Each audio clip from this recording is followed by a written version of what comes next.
Hello everyone, welcome to my YouTube channel Know About Embedded Systems.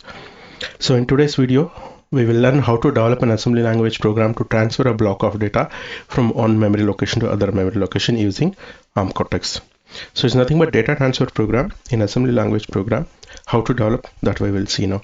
So if you're a new viewer to my channel, kindly subscribe my YouTube channel, click on bell icon and share this video to your friends and colleagues. Let us start. If you want to transfer a data from one block to other block or one memory to other memory location, first of all you should know in which a memory location source is located and in which location the destination is defined. Let us consider here the source is defined in this memory location, that is 1 followed by 7 zeros, and destination is defined in 100 1000. So this is my destination and this is my source. In the source we're going to define data like 1 1 2 2 3 3 4 4 and 5 5, and each time we're going to transfer one data. So first time we will transfer one, and then we'll keep it in a loop, and then we will go on transmitting like this. So one number by one number we're going to transmit. So this we have to do it in a assembly language program. So let us start the program. So this is the code currently, whatever you are seeing here. So I'm going to define source first. So these are all mandatory things: area, my code and code view, entry point, export main, and from main. So this is my entry point of main program, and this is the first instruction of your main. So firstly you have to define the source address. So let us keep it one register, that is R0, as a memory pointer to the source address. First point. Second thing, I need to use one more register to point to the second memory, nothing but source destination. So I need to define the destination here. So that is nothing but R1. R1 is going to be acting as a destination memory pointer, 100 and 100. Okay, this is my second thing. Now I'm going to consider one more counter here. You can use either LDR or you can use even move instruction as well. It will work for both. Move R2 with a value 5. I will have totally 5 data, that's why I'm keeping memory pointer here. Counter R2 I'm considering as a counter with a 5 value. After that I need to use, so you can see the comment here, load the data from the source to the register R3. I'm going to use R3 register as a backup register or a temporary storage register every time. Okay, so in order to do that, so I'm going to use here something like this: LDR R3 comma R0. Okay, so now this instruction is there, no? So line number 16 instruction, this will load the content which are present in the memory location pointed by R0. So now R0 is pointing to the location 1000, and the content which are present in that will be example of 11111. That data will be moved to the register R3. Okay, load the data from source to register R3. Then after that I need to store it back. So str R3 comma R1. So now this instruction is going to perform reverse operation. Store the content which you have taken into R3 and will be moved to the memory location which is pointed by register R1. Okay, so that's what I have written here. Store the data from R3 to the destination. Then after that I need to increment both the pointers, memory pointer R0 and R1. For that you can use just add R0 comma #4. I need to increment your both memory pointers by 4 position. So let us keep R0 is equal to R0 plus get incremented by 1 value, and then I need to decrement. Here you can see I need to decrement your counter value. So counter I have taken as a 5 here. For decrementing you can use subtract R2 by 1 position. So I need to decrement by 1 position or 1 value. So that's going to now 5, then it will become 1, then it will become 4, and it goes on like 3 2 1.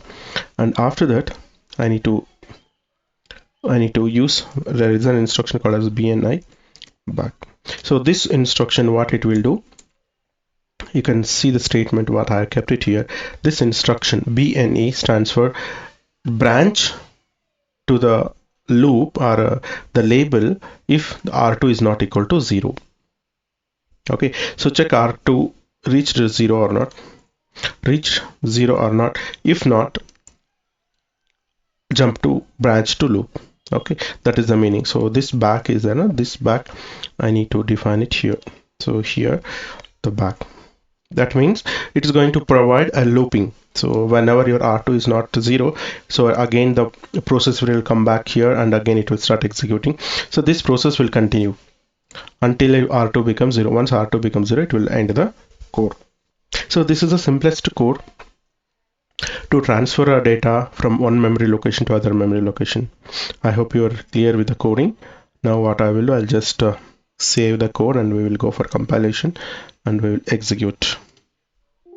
So 0 errors.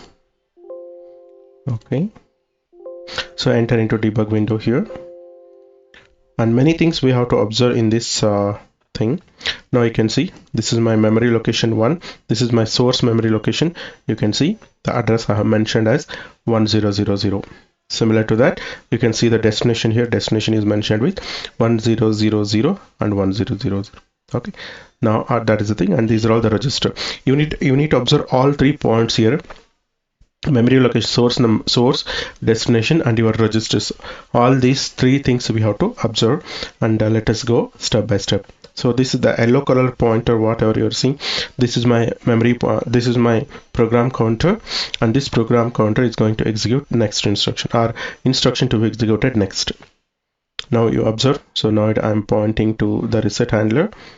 Okay, let us go. Now this is my main program. So observe here, R0 should load with the value 1000. Observe here the R0. Currently R0 is having some junk value. I will execute this, and now you observe what is going to happen. Now you see here R0 is loaded with 100. Similar to that, R1. So execute. R1 is loaded with the destination address 100. Right? Now R2 should be loaded with 5. So now check that. Yes, R2 is loaded with a 5. Fine. Now, so after that, first data I'll take it from the memory. So here I need to define the datas. So I'm going to define some datas here. This is my source now, that's why.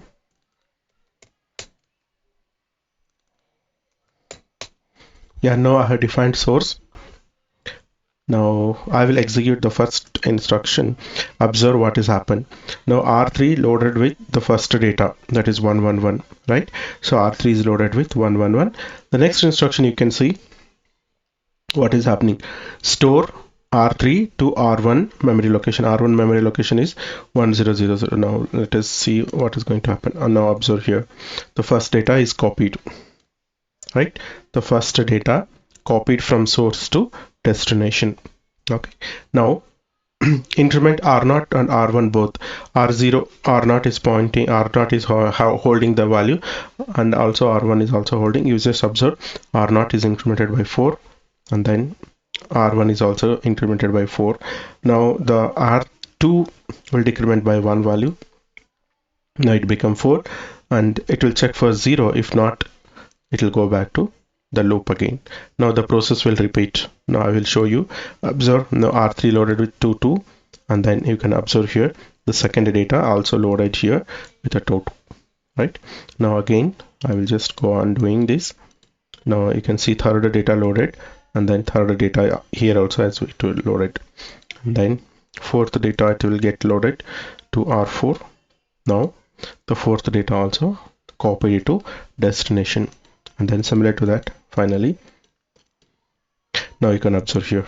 So this is your source and this is your destination. Now data is copied from source to destination, from one memory location to other memory location. Okay, So like this, you can use assembly language program to develop a different applications, and that will boost your knowledge as well. So I hope this video is an informative video, and if you feel this video is an informative video, please click on like button and share these videos to your friends and colleagues.